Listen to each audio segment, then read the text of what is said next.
But অনেক মানুষ আছে যারা অল্প সময় পরিশ্রম করে ভালো কামায়। আপনার ক্লায়েন্ট আবার মেসেজ দিছে কিন্তু রিপ্লাই দেন। আচ্ছা, সমস্যা নেই, ও তেমন কিছু বলেনি। Fix client. হ্যাঁ, আচ্ছা, দেখবো নাকি কত ডলার দিছে দেখাবেন। করছি। আপনার ট্রিক্সটা আমার খুব পছন্দ হয়েছে, আমি নিশ্চয়ই অ্যাপ্লাই করবো এটা। না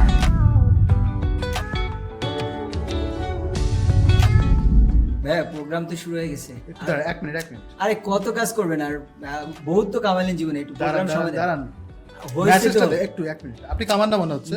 না, আপনি প্রোগ্রাম শুরু হয়ে গেছে তো শুরু করি, চলেন ওটা পরে করেন। দাঁড়ান। ক্লায়েন্টকে বলেন যে আজকে ওকে busy। ওকে, ডান ডান। হ্যাঁ। Welcome to career craft podcast. আমরা দুজন, আমি ফরিদুল ইসলাম রনি, শোভিফা এক্সপার্ট। আর আপনার পরিচয়? আমি আলী মুজাহিদ, ওয়ার্ডপ্রেস এবং পিএইচপি নিয়ে কাজ করতেছি। পিএইচপি নিয়ে কি কাজ করেন? পিএইচপি নিয়ে বিভিন্ন ধরনের ডেভেলপমেন্ট প্রজেক্ট করা হয় ওয়েব ডেভেলপমেন্টে। যেমন রিসেন্টলি একটা শেষ করলাম হলো সার্টিফিকেট জেনারেট করা এবং সেটা কিউআর কোড দিয়ে ভেরিফাই করা, যারা বাইরের কান্ট্রিতে আপনার ম্যান পাওয়ার পাঠায় এটা। আর ওয়ার্ডপ্রেসে তো সব ধরনের কাজই করা হয়, তবে এখন মেইনলি টিম দিয়ে বেশি কাজ করানো হয় ওয়ার্ডপ্রেসের কাজগুলো। আর আপনি বসে বসে থাকেন? না, বসে থাকি টিম না। ওয়ার্ক, লিড দেন। না, বসে থাকে না, কারণ এটা তো আর বেশি কাজ, তাই না? এজেন্সি যারা অনারশিপ নেয় বা যারা এজেন্সি তৈরি করে, তাদের কিন্তু একটাই কাজ, বসে থাকা। আমার আর তো আর client এত বড় communication এজেন্সি না, ছোট। আপনি তো অনেক কিছু করেন, সব খোঁজ আমি খবর রাখি নিজের কাজ কিন্তু। নিজেই করি। না, আমি সব খোঁজ খবর রাখি যে আপনি কাকে কে দিয়ে কাজ করান, কত ইনকাম করতেছেন। আচ্ছা। এগুলো পাবলিকলি নাই বলি আজকে। আচ্ছা, আমার কাছে একটা জানার ছিল, এবং অনেকে এই ধরনের কোয়েরিজ থাকতে পারে। সেটা হচ্ছে পোর্টফোলিও হিসেবে এটাকে আপনি কিভাবে দেখেন?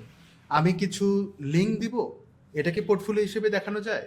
নাকি আমি আমার নিজের একটা ওয়েবসাইট আছে, সেটা পোর্টফোলিও হিসেবে দেখানো যায়? নাকি আমার অলরেডি কিছু মার্কেটিং প্ল্যাটফর্ম আছে, যেমন আপওয়ার্ক বা ফাইবার, যেখানে আমি কাজ করি, বা লিঙ্কডইন, এগুলো পোর্টফোলিও হিসেবে দেখাতে হয় ক্লায়েন্টকে? কোনটা বেশি এফেক্টিভ? আচ্ছা ভাই, আমি আমার পার্সোনাল এক্সপিরিয়েন্স শেয়ার করি। সেটা হলো অনেক সময় ক্লায়েন্টের উপর এটা ডিপেন্ড করে যে আমি কোন ধরনের পোর্টফোলিও তাকে দিব। যেমন দেখা যায় একটা ক্লায়েন্ট আসছে, সে জানে অলরেডি আমি কাজ করি, এখন সে চাচ্ছে এরকম কিছু একটা তৈরি করতে, সে একটা জিনিস অলরেডি এক্সপ্লেন করে আমাকে পাঠাইছে। তখন আমরা যেটা করি যে তাকে ওই যে এক্সপ্লেন করছে ওইটার উপরে একটা ভিডিও তৈরি করি, শর্ট ভিডিও, যে দেখো তুমি তো এরকম এরকম চেয়েছো, আর আমরা এরকম এরকম কাজগুলো করছি, আর তোমার কাজটা আমরা এইভাবে করবো। আলটিমেটলি তোমার ইউজাররা এই ধরনের একটা এক্সপিরিয়েন্স পাবে। এই ক্ষেত্রে ক্লায়েন্ট কিন্তু আপনার 90% মানে পসিবিলিটি থাকে কনভার্ট হওয়ার ক্ষেত্রে।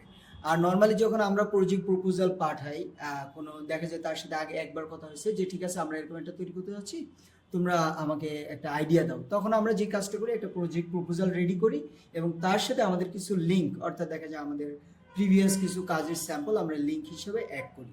এটা হলো আমার পার্সোনাল এক্সপিরিয়েন্স। অর্থাৎ ক্লায়েন্টের উপর ডিপেন্ড করে আমার পার্সোনাল পোর্টফোলিও দিব, নাকি কিছু কাজের স্যাম্পল দিব, নাকি হচ্ছে তাকে একটা ভিডিও রেকর্ড করে এক্সপ্লেইন করবো, এটা আমি ক্লায়েন্টের উপর ডিপেন্ড করে প্রোভাইড করি। এটা ডিপেন্ড করে, এটা হ্যাঁ। ঠিক অবশ্য। আপনার কি মনে হয় যে আসলে এটা কি মানে ইফেক্টিভ কিনা? আমার আমি- পার্সোনাল এক্সপিরিয়েন্স এটা কিন্তু খুব ইফেক্টিভ। আমি যেটা করি, আমার রিসেন্ট যে পোর্টফোলিও, তার তো জব ডেসক্রিপশন আগে পড়তে হবে, জানতে হবে যে সে কোন ক্যাটাগরি, কোন সার্ভিসের উপরে। আমি যেহেতু ওয়েবসাইটের কাজ করি, ওয়েবসাইটটা চাই, সেই অনুযায়ী আমার পোর্টফোলিও অলরেডি ওইভাবে ক্যাটাগরি ওয়াইজ সাজানো আছে।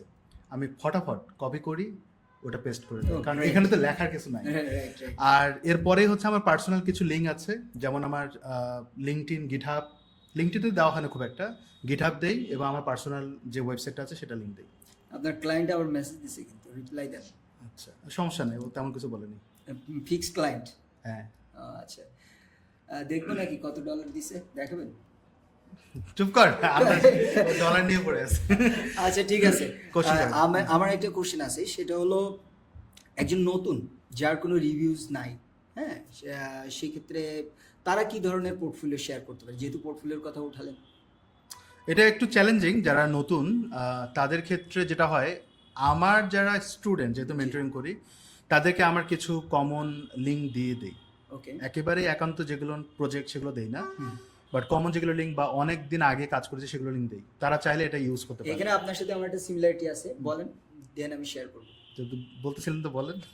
আচ্ছা, মানে অ্যাকচুয়ালি স্টুডেন্ট অনেক সময় নক দেয় যে ভাইয়া আমাদের তো হচ্ছে একটা ক্লায়েন্ট নক করছে এই ধরনের, সে আমার কিছু প্রিভিয়াস কাজের স্যাম্পল দেখতে চাচ্ছে, তো আমার তো নাই, আর ক্লাসের প্রজেক্টগুলোতে শেয়ার করেন। আমি ডোন্ট ওয়ারি, তখন আমার কিছু কাজের প্রজেক্ট তাকে দিয়ে দিই। আমি বললাম আপনি এটা আপনার ক্লায়েন্টকে দেখান, বাট পাবলিকলি এটা পোস্ট করতে পারবেন না। না হলে নতুনরা তো এফেক্টিভলি বিট করতে পারবে না, তাদের তো কাজ জানার জন্য আরেকটা এটা জিনিস করতেই যে হবে। ভাই আমি যেটা করি যে আমার স্টুডেন্টদেরকে আমি সবসময় করি যে আমরা ক্লাসে যেটা শিখেছি এটার বাইরে ওরা যেন প্রতিনিয়ত কাজের মধ্যে থাকে, সেটা ওয়ার্ডপ্রেস হইতে পারে বা কোডিং হইতে পারে, যে মাল্টিপল পেজের 5টা অ্যাটলিস্ট 5টা তোমার একটা বেস্ট প্রজেক্ট থাকে, সেটা সেখানে যে লোরেম ইপসাম আমরা ব্যবহার করি টেক্সট, বা অনেক সময় ডেমো কন্টেন্ট আমরা কপি করে পেস্ট করি।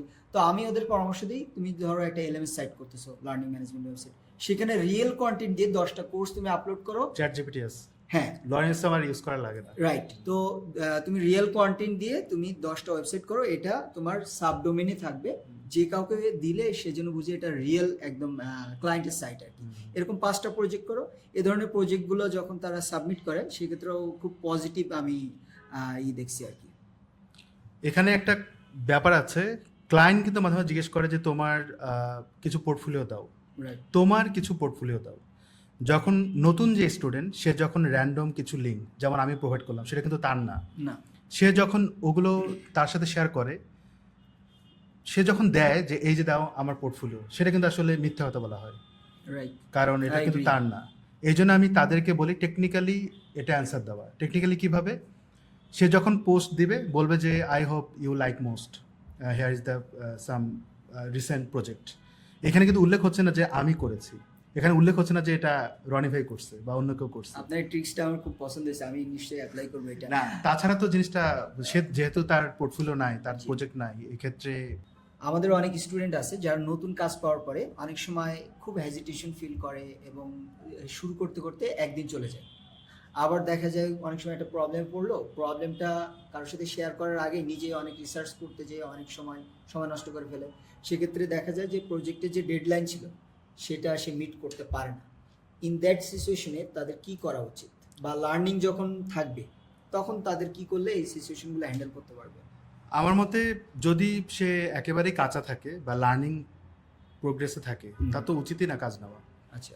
যদি সে এক্সপার্ট হয়ে যায় বা তার যদি একটা গাইডলাইন কমপ্লিট হয়ে যায়, সে যখন কাজ নেবে অবশ্যই সময় বেশি করে নেবে। সে জন্য এরকম মাইন্ডসেট রাখে আমি কাজটা হয়তো 2 দিনে শেষ করবো কিন্তু আমি 5 দিন নেব, কারণ আমাকে রিসার্চ করতে হবে, আমাকে গাইডলাইন নিতে হবে, আমার মেন্টরের একটা বসতে হবে বা সিনিয়র কোনো ভাই ব্রাদারের কাছ থেকে বসতে হবে, আমার কাজটা বুঝে নিতে হবে, না হলে তো সে টাইম কুলাতে পারবে না। আচ্ছা ভাই, মানে ক্লায়েন্টদের সাথে আপনার কোনো মজার ঘটনা? আমার একটা ক্লায়েন্ট আছে অনেক পুরনো, কালকে কথা হচ্ছিল, বলতেছিল যে ডিসেম্বর মাসে কাজ তোমাকে দিব না। আমি কেন দিবে না, ওই যে ক্রিসমাস, ঠান্ডা, ঘুরতে যাবে, মানে পার্টি শার্টিতে ব্যস্ত। তো আপনি কি এটা খুশি নাকি বেজার? এটা তো অবশ্যই মন খারাপ, এবং তাকে আমি জিজ্ঞেস করছি, এবং এটা তো একটা রিটার্ন নিতে হবে যেহেতু সে কাজ দিবে না। ওকে। তাকে আমি বলছি যে ঠিক আছে, আমি জানি যে এগুলো হয়, সো তুমি এনজয় করো তোমার টাইমটা। তাকে এটা বলছি তাহলে আমার জন্য একটা ফেভার করো, কি যে তুমি একটা ভিডিও ফিডব্যাক পাঠায় দাও। সে বলে যে ঠিক আছে ওকে আমি পাঠায় দিব, মানে তার ওই মুডটা ছিল, আমি এটা বলার সাহস পাইছি। তো সে বললো যে লুমে দিব নাকি মোবাইলে দিব। আমি বললাম যে মোবাইলে দাও। তারপর কোশ্চেন করতে যে ভার্টিক্যালি দিব নাকি হরিজন্টালি দাও। ওকে। তাই আমি বললাম যে ভার্টিক্যালি দাও, আমি রিলস হিসেবে দেবো, আমি আমার আপওয়ার্কে দেবো। আমি সকালবেলা ঘুম থেকে উঠে দেখি সে দিয়ে দিচ্ছে। ওকে, দ্যাটস গ্রেট। আচ্ছা ভাই, আমি হলো আপনার কাছে একটা গুরুত্বপূর্ণ কোশ্চেন করতে চাই। যেহেতু আমরা আজকে একটা পডকাস্টে দুজন বসছি, এখানে কিন্তু নতুনরা অনেক কিছু আমাদের থেকে জানতে চাইবে। তো নতুনদের থেকে আমি আপনার কাছে একটা কোশ্চেন করতেছি, সেটা হলো আমাদের শুরুতে, এটা খুবই কমন একটা কোশ্চেন, যে শুরুতে আমরা আওয়ারলি রেট কত রাখতে পারি? এটা দুইভাবে চিন্তা করা যায়। একটা হচ্ছে আমি আমার প্রোফাইলটা কিভাবে সাজিয়েছি। ওকে। আমি যদি খুব পশ টাইপের বা একটু হেভি করে সাজাই, কারণ আমি আপওয়ার্কে আমি নতুন হতে পারি, বাট আমার এক্সপিরিয়েন্স ব্যাকবন্ড অনেক স্ট্রং, আমি অনেকদিন ধরে কাজ করি, হয়তো বা আমি ফাইবারে টপ রেটেড ফ্রিল্যান্সার, কিন্তু আমি আপওয়ার্কে নতুন প্রোফাইল বানিয়েছি। তো যখন আমি প্রোফাইলটা সাজাবো, আমি আমার পুরনো পোর্টফোলিও, পুরনো এক্সপিরিয়েন্স অনুযায়ী কিন্তু সাজাবো। রাইট। তো আমার আওয়ারলি রেটটাও কিন্তু ওরকম হওয়া দরকার। কিন্তু আপওয়ার্কে আমার রেটিং কম হওয়া, আমার রেটিং তো নাই, একদম 0, সেদিক থেকে আমার রেটটা এভারেজ রাখা দরকার, না বেশি না কম। আর আপনি যেমনটা আওয়ারলি রেট রাখবেন সেই ধরনের ক্লায়েন্ট কিন্তু আপনাকে রিচ করবে, আপনাকে ওইভাবে বিট করতে হবে। আপনি যদি বলেন আমি একদম নতুন, আমার আপওয়ার্কে আওয়ারলি রেটে কোনো কাজই করিনি, কিন্তু আপনি যদি আওয়ারলি রেট $100 দেন, তাহলে আপনাকে কিন্তু ওইভাবে কমিউনিকেট করতে হবে, এবং আপনার এক্সপিরিয়েন্স, আপনার কোয়ালিটি ওইভাবে প্রেজেন্ট করতে হবে। এটা ডিপেন্ড করে। রাইট। Thank you. আচ্ছা ভাই দেখেন, আমরা হচ্ছে ক্লায়েন্ট নিয়ে অনেক ডিসকাশন করলাম, তো এখন একটু আমরা লার্নিং এর দিকে ফিরে যাই। আমাদের যারা স্টুডেন্ট আছে অনেক ক্ষেত্রে হয় কি, তারা ক্লাস প্রজেক্টে অনেক গুরুত্ব দেয়, কিন্তু নিজের পার্সোনাল পোর্টফোলিও ডেভেলপমেন্টের ব্যাপারে তারা একবারই কাঁচা, বা এই ব্যাপারে তারা অনেক অলস। তো এই ব্যাপারে যদি আপনি একটু টিপস দিতেন। আমি আমার পার্সোনাল এক্সপিরিয়েন্স যদি বলি, যে আমার কয়েকজন স্টুডেন্ট আছেন যারা শুধুমাত্র প্র্যাকটিস প্রজেক্ট দিয়ে অনেক বড় বড় প্রজেক্ট গ্রাফ করছে। সো এই ব্যাপারে আপনার থেকে কয়েকটা টিপস। শোনেন, আমরা তো স্কুল কলেজে পড়ি না। আমরা যারা আমাদের কেরিয়ার ডেভেলপমেন্ট বা স্কিল ডেভেলপমেন্ট রিলেটেড যারা কোর্স করে, তারা কিন্তু স্কুল কলেজে পড়ে না। তাদেরকে বুঝতে হবে যে আমি আমার ক্যারিয়ার সেট আপ করছি। এইটা যদি তারা মাথায় নেয়, তারা যদি এরকম না মনে করে যে আমি মেন্টরের অ্যাসাইনমেন্ট করছি, এটা আমার একটা টাস্ক, নেক্সট ক্লাসের আগে আমার অ্যাসাইনমেন্ট কমপ্লিট করতে হবে, যদি এরকম কিছু না মনে করে, তার যদি ক্যারিয়ার সেট আপ নিয়ে চিন্তা করে, গোল সেট করে, তাহলে কিন্তু তাদের প্রজেক্টগুলো অনেক বেশি হেলদি হবে। শুধুমাত্র মেন্টালিটির কারণে এটা হয় না। এবং যদি আপনি ফোর্স করেন বা কিছু কঠিন শক্তপোক্ত কথা বলেন, যদি আপনি হার্ড কথা বলেন যে অ্যাসাইনমেন্ট না করলে ক্লাস থেকে বের করে দিব, অ্যাসাইনমেন্ট না করলে গ্রুপ থেকে বের করে দিব, তাহলে সে অ্যাসাইনমেন্টটা করছে। এইরকম মেন্টালিটির মানুষজন কিন্তু লং রানে যাইতে পারে। আরেকটা বিষয় আছে, সেটা হলো অনেকেই পোর্টফোলিও মানে চিন্তা করে যে আমার পার্সোনাল একটা ওয়েবসাইট থাকবে, আমি যে কাজগুলো করছি সেখানে সেগুলো কানেক্ট করা থাকবে। তো সেই ক্ষেত্রে অনেক স্টুডেন্ট যেটা করে, দেখা যায় কোথাও ডাকলো, তখন তার পোর্টফোলিও নাই, সে কিন্তু সিভিটা সাবমিট করে না, বা এরকম একটা কনফিউশনে তাদের মধ্যে থাকে কনফিউশন। তো সেই ক্ষেত্রে তারা কি করতে পারে? দেখা যায় তার 5টা প্রজেক্ট আছে, আসলেই সুন্দর এবং কমপ্লিট প্যাকেজ, তো সেই ক্ষেত্রে তারা কি করতে পারে? তার নিজের অনেক অনেক প্ল্যাটফর্ম আছে ওকে, যেখানে তারা যখন প্র্যাকটিস করছে সেগুলো প্রজেক্ট বেস করবে, হেলদি কিছু ওয়েবসাইট বানাবে, গিটহাবে রাখতে পারে, নেটলিফাইতে রাখতে পারে, এবং গুগল ড্রাইভে কিন্তু লাইভ করা যায়। এটা কিন্তু কিছুদিন বন্ধ ছিল, সম্ভবত এখন চালু হয়েছে। এগুলোর মাধ্যমে সে পোর্টফোলিও রেডি করতে পারে, সেগুলো শেয়ার করতে পারে। আর যাদের কাছ থেকে তারা শেখে, যেমন আমার কাছে যারা শেখে, তাদেরকে কিন্তু আমি কিছু র্যান্ডম কিছু লিঙ্ক দিই, যেগুলো সে ইউজ করতে পারে পোর্টফোলিও হিসেবে। আর আমি যখন ক্লায়েন্টের জব হান্ট করি, আমার নিজের যে ডোমেইন আছে, এটা কিন্তু কখনোই শেয়ার করি না। এটা তো আমার পার্সোনাল ব্র্যান্ডিং এর জন্য, ক্লায়েন্টকে কনভিন্স করার জন্য আমার লিঙ্কটা যে শেয়ার করতে পারি ম্যান্ডেটরি না। ম্যান্ডেটরি হচ্ছে ক্লায়েন্ট যে ধরনের ওয়েবসাইট চায়, সেইটা আমি করেছি কিনা পূর্বে, সেই লিঙ্কটা সে চায়। সেটা যদি একটা হয়, একটা দিলেও এনাফ। আমার যদি 10টা হয়, 10টা দিলেও এনাফ। ডিপেন্ড করে। রাইট, এটা ঠিক বলছেন। আর এখানে পোর্টফোলিওর ব্যাপারে আমি আরেকটা কথা বলতে পারি ভাইয়া, সেটা হলো আমার পার্সোনাল ওয়েবসাইট, সেটা ডেভেলপ করা থাকতেও পারে, নাও থাকতে পারে, দ্যাট ডাজন্ট ম্যাটার। সো আমার যদি 5 থেকে 7টা খুব ভালো মানের ওয়েবসাইট থাকে, সেটা তার মধ্যে অবশ্যই HTML ওয়েবসাইট থাকতে হবে, ওয়ার্ডপ্রেস থাকতে হবে, এবং ব্যাক এন্ডের কাজ যারা ভালো পারে, ছোটোখাটো প্রজেক্ট যেমন হইতে পারে যে আমার একটা লগ ইন সিস্টেম তৈরি করা, বা আমি তৈরি করছি যে কি একটা ব্লগের একটা পেজ আমি ব্লগে জাস্ট আমার কি ওখানে আমি ক্লিক করলে আমার পোস্টগুলো ভিউ হবে, কোনো লগ ইন সিস্টেম নাই। এই ধরনের যদি মিক্সিং করে, আর যদি পোর্টফোলিও থাকে, ওই লিঙ্কগুলো যদি আমরা কোথাও অ্যাপ্লাই করার সময় যদি আমরা লিঙ্কগুলো 1 2 3 4 এভাবে দিয়ে দিই, তাহলেও কিন্তু ওই কোম্পানিগুলো অ্যাকসেপ্ট করে। খুবই দরকার। আপনার পোর্টফোলিও মানেই না যে আমার একটা ওয়েবসাইট থাকতে হবে। পোর্টফোলিও বলতে আমি সোশ্যাল মিডিয়াতে বিভিন্ন রকম টিপস শেয়ার করছি, আমি ইনস্টাগ্রামে পোস্ট দিচ্ছি, আমার নতুন নতুন কোনো কাজ করলে একটা সেকশন যদি বানায়, সেটা নিয়ে পোস্ট দেওয়া, সুন্দর করে ডেকোরেট করে, তারপর লিঙ্কডইনে পোস্ট দেওয়া, ইউটিউবে ওটা রেকর্ড যদি করে ভিডিও দেই, সেটা আমি যদি নতুন কিছু শিখি, সেটার উপরে একটা ভিডিও বানানো, পিডিএফ হতে পারে, এগুলোই কিন্তু পোর্টফোলিও। এগুলো খুবই ইম্পর্টেন্ট। আমি রিসেন্টলি একটা ক্লায়েন্ট আমাকে জিজ্ঞেস করছিল যে তুমি এটা পারবা। আমি বললাম যে আমার বাংলাদেশে আমি একজন ট্রেনার শপিফাইয়ের উপরে, এবং আমি আমার ইউটিউবের চ্যানেল লিঙ্কটা দিচ্ছি, জব দিয়ে দিচ্ছি। ওকে, তো ভাই আমাদের যে পোর্টফোলিওগুলো আছে, এই পোর্টফোলিওগুলো ব্র্যান্ডিং করতে হবে। ব্র্যান্ডিং এর মাধ্যমেই কিন্তু আমরা নতুন প্রজেক্ট পেতে পারি। তো সেই ক্ষেত্রে ব্র্যান্ডিংটা আমরা সোশ্যাল মিডিয়ার মাধ্যমে স্টার্ট করতে পারি কিনা, যখন আমরা লার্নিং পর্যায়ে থাকবো আর কি। আমার লার্নিংটা শেষ হবে, তারপর তো আমি ফাইবার বা আপওয়ার্ক এইসব প্রফেশনাল জায়গাগুলোতে যাবো। সো ইনিশিয়ালি আমি লিঙ্কডইন বা হলো ফেসবুক, এগুলোর মধ্যে ব্র্যান্ডিংটা কিভাবে করতে পারি, এই ব্যাপারে যদি কয়েকটা টিপস দিতেন। যেহেতু আমরা যারা কোডিং করি, আমাদের তো ওই আইডিয়া নাই, ডিজাইন সেন্স কম, মানে ডিজাইন সেন্স বলতে টুলসের ব্যবহার কম, ফটোশপ, ইলাস্ট্রেটর, ক্যানভা ইউজ করতে পারি, আরও অনেক প্ল্যাটফর্ম আছে সেগুলো ইউজ করতে পারি। এবং ওখানে প্রি বিল্ড করাই আছে, জাস্ট আমার ইমেজ বা আমার পোর্টফোলিও যেটা আমি বানিয়েছি সেটা অ্যাড করা, কিছু কন্টেন্ট এডিট করা, এটা ডাউনলোড করে আমরা কিন্তু ইউজ করতে পারি খুব সহজে। আর কন্টেন্ট অনেকে চিন্তা করে যে অনেক কিছু লিখতে হয়, এবং অনেক কিছু লিখতে হয় এটা চিন্তা করার কারণে লিখেই না এবং পোস্ট দেয় না। ওরা ভাবে যে অনেক কিছু লিখতে হয় বিধায় আমার তো এক্সপিরিয়েন্স নেই, আমি ওই জন্য দিব না। ভাই, অনেকে কিন্তু মনে করে আমার পোস্ট মনে হয় কেউ পড়বে না। কিন্তু আমি দেখছি যে ভাই আসলে এই যে আমরা যে পোস্টগুলো দেখি, আমাদের যারা সারাউন্ডিং যারা থাকে ওরা কিন্তু প্রচুর পরিমাণে এগুলো ভিউ করে, হয়তো বা অনেকে কমেন্ট করে না বা লাইক দিচ্ছে না, কিন্তু পোস্টগুলো কিন্তু একটা ব্যাপক সময় view হিট হচ্ছে। করে, একটা Right. সময় হিট করে। আমি আমার টুইটারে প্রতিদিন একটা করে পোস্ট দিই, কেউ দেখে না, বাট আমি জানি 1 বছর পর হলে এটা আমাকে হিট করবে। আমি এটা মেনটেন করার চেষ্টা করি টুইটারে, যদিও সেখানে আমার খুব কম ফলোয়ার বা কেউ পোস্টগুলোতে লাইক করে না, কিন্তু মাঝে মধ্যে দুই একটা লাইক হয়। আর বাংলাদেশে তারপর কেউ আমি post করে না।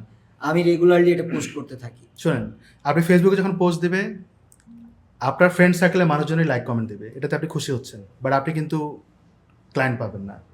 আপনাকে ক্লায়েন্ট পেতে গেলে এমন কিছু প্ল্যাটফর্ম যেমন টুইটার, এখানে যদি আপনি পোস্ট দেন, আপনি কিন্তু বাংলাদেশের মানুষ পাবেন না যাকে আপনি ফলো করছেন বা সে আপনাকে ফলো করছে। কিন্তু বাংলাদেশ ব্যতীত পুরো ওয়ার্ল্ড টুইটারকে ফলো করে। রাইট। বাংলাদেশে অনেকে মানুষ করে এবং অনেক দেশ করে না, বাট ক্লায়েন্ট যদি হার্ন করতে চান, টুইটার হচ্ছে বেস্ট প্ল্যাটফর্ম, এবং ইনস্টাগ্রাম মাস্ট।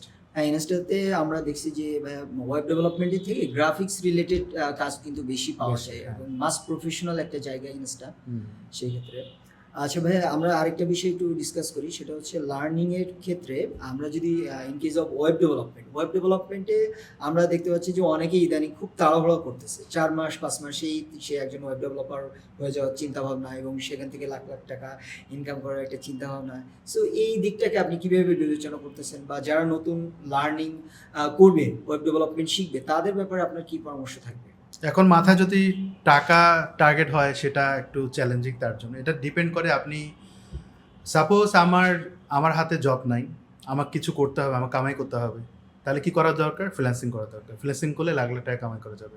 কত মাসের কোর্স? 4 মাসের কোর্স। আমার যদি টার্গেট থাকে ইনকাম করা, তাহলে তো ওর জন্য হবে না আর কি। আমি অনেক মানুষকে দেখেছি, তারা ওই ফোকাস নিয়ে আসে, ওর টার্গেট হচ্ছে ইনকাম করা, এবং সে কিন্তু তাড়াহুড়া করে, বাট আলটিমেটলি শিখতে পারে না। সে ভাবে যে এখানে কোর্স করলেই বা একটা ভালো মেন্টরের আন্ডারে ক্লাস করলেই নাকি ইনকাম করা যায়। ট্রু। এটা ভাবার কারণেই প্রবলেম, এটা ভাবা যাবে না। আর আপনি ঠেকায় পড়ছেন, আপনার ইনকাম দরকার, এই জন্য ফ্রিল্যান্সিং করবেন, এটা হলে আরও বেশি প্রবলেম। কারণ আপনি ডিপ্রেশনে চলে যাবেন, আপনি ফ্রাস্ট্রেটেড হবেন, কারণ এত সহজ না ফ্রিল্যান্সিং জার্নি, কিন্তু এত সহজ রিসেন্টলি না। ভাই আমার একজন স্টুডেন্ট বলছিল যে ভাই আমি তো একটা জব করতেছি, সো আমি চাচ্ছিলাম ছেড়ে দিয়ে, আমার ব্যাকআপ আছে, আমি ছেড়ে দিয়ে আমি একদম ফুলি অফ না। আমি বললাম প্লিজ আপনি এটা করবেন না, কারণ আপনার কিছুদিন পরে আপনি ফেড আপ হয়ে যেতে পারেন। সো আপনি যেটাতে আসেন, কেমন সময় পান সেটা আমার সাথে বলেন। তো উনি বলছে ভাই আমি তো 6টার সময় চলে আসি, এরপর আর কোনো কাজ নেই। দ্যাটস গ্রেট, আপনি 6টার পরে এসে এইটার পিছনে সময় দেন, জব ছাড়তে হবে নট নেসেসারি। সো আপনি এই সন্ধ্যাবেলা আসবেন, রেস্ট নেবেন, তারপরে হচ্ছে আপনি কাজটা শুরু করেন। এরপরে একটা টাইম যখন আপনি এখান থেকে কাজটা শিখে নিলেন, এখান থেকে কিছু আর্ন আসতেছে, এরপর আপনি নিজেই বুঝতে পারবেন যে আপনার চাকরিটা ছাড়া দরকার নাকি আপনার দুইটাই ব্যালেন্স করে চালানো দরকার। যেটা বলছেন আপনি লোকাল মার্কেটে কাজ করেন, জি ভাই, লোকাল মার্কেটে আপনি মেন্টরিং করেন, জি mentoring লোকাল মার্কেটে তো ইনকাম করছেন, জি আপনি জব ছাড়ছেন না কেন বা মেন্টরিং ছাড়ছেন না কেন? ভাই অ্যাকচুয়ালি মেন্টরিং ছাড়তেছি না, কয়েকটা কারণ আছে। প্রথম কারণ হলো টাকা দরকার, সবারই আছে, আমারও আছে, বাট আমার একটা আইডেন্টিটি দরকার। আমি যদি ফ্রিল্যান্সিং করি, যেমন আমার বাইরের কান্ট্রিতে অ্যাট প্রেজেন্ট 2টা ফিক্সড ক্লায়েন্ট আছে, তারা মাঝে মধ্যে আমাকে প্রজেক্ট দেয়। আর লোকাল মার্কেটে অনেক ক্লায়েন্ট আছে, বিভিন্ন এজেন্সির সাথেও আমি বিজনেস ডেভেলপমেন্টের কাজ নিয়েও কাজ করি। বিজনেস ডেভেলপমেন্ট মানে হচ্ছে কারো অফলাইনে বিজনেস আছে, সেটাকে অনলাইনে নিয়ে আসার জন্য ডিজিটাল মার্কেটিং, গ্রাফিক্স ডিজাইন, অনেক সময় ইন্টেরিয়ার কাজও আমরা নিয়ে থাকি। ঠিক আছে, আমাদের বড় টিম আছে, যেগুলো আমার টিম না, Wow. কিন্তু একটা লিঙ্ক আপ আছে আমাদের। তো এই জিনিসগুলো নিয়ে যেহেতু কাজ করি, এই জিনিসগুলো নিয়ে যতই আমি কাজ করি না কেন, আমাকে কিন্তু কেউ চিনবে না। তা আমার একটা আইডেন্টিটি ক্রিয়েট, বা গ্রামে গেলে বা আমি কারোর সাথে পরিচয় হলে আমি কি পরিচয় দেব, আমার তো একটা আইডেন্টিটি দরকার। সো এটার জন্য আমি কিন্তু মেন্টরিং পেশাটাকে বেছে নিয়েছি, কারণ এটার মাধ্যমে আমার প্রচুর মানুষের সাথে যোগাযোগ Networking হচ্ছে, হয়। আমার নিজের একটা ব্র্যান্ডিং হচ্ছে। এটার কারণেই আমি এটা কি জানেন, জি। আপনি কিন্তু দোয়াও পান, আপনি কিন্তু শিখাচ্ছেন। রাইট। আমার মতে সকল ফ্রিল্যান্সার হওয়া উচিত হচ্ছে এরকম, মানে এই মেন্টালিটি থাকা দরকার যে আমি আরেকজনকে শেখাবো। এটাতে যেটা হয়, আপনার রিজিক তো কেউ নিতে পারবে না। না। আমি যেরকম যেই স্কিলের উপরে কাজ করি, আমি যেহেতু শিখাচ্ছি এটা, তো যারা শিখছে আমি যদি ভাবি যে আমি একটা জবে বিট করলাম, সেও স্কিল ডেভেলপ করে সেই জবে বিট করলো, সেই জবটা পেয়ে গেল, অ্যাকচুয়ালি তার রিজিকে ছিল এটা। হ্যাঁ, আমি তো আরেকটা বিষয় খুব অবাক হয়েছি যখন আমি আপনার ফ্রিল্যান্সিং যে অ্যাকাউন্টগুলো দেখছি আপনি রিসেন্টলি 100K কমপ্লিট করছেন। হ্যাঁ, তো আসলে এত ফ্রিল্যান্সিং আপনার টিমও আছে আমি জানি। আপনি বিভিন্ন ফাইবার আপওয়ার্কে বোথ দুই জায়গায় কাজ করতেছেন এবং ব্যাপক ব্র্যান্ডিংও করেন। প্রত্যেকটা সোশ্যাল মিডিয়ায় আমি গেলে আপনার সাথে তো আমার অ্যাড আছে। সো আপনি সবসময় পোস্ট করতে থাকেন। সো এত সময় এত মানে ব্যালেন্স এই নাইসলি ব্যালেন্স করেন কিভাবে, এটা যদি একটু বলতেন হয়তো বা আমাদের যারা আমি নতুন কিন্তু শুনতেছে তারাও কিন্তু অনেক উপকৃত হবে। আপনি ব্র্যান্ডিং বেশি করেন, আমি করি না। অ্যাকচুয়ালি আমি সোশ্যাল মিডিয়াতে কিন্তু কম ব্র্যান্ডিং করি। রাইট। আমি অল্প পোস্ট দেই, আমি চাই যে এটা রিচ হোক ভালো। জি। আমি র্যান্ডম অনেক বেশি পোস্ট দিব, এটা আমি চাই না। আমি চাই আমার পোস্টটা বা আমার কন্টেন্টের জন্য এফেক্টিভ হয়, ওকে। সেটা প্রায়োরিটি দেওয়া হয়।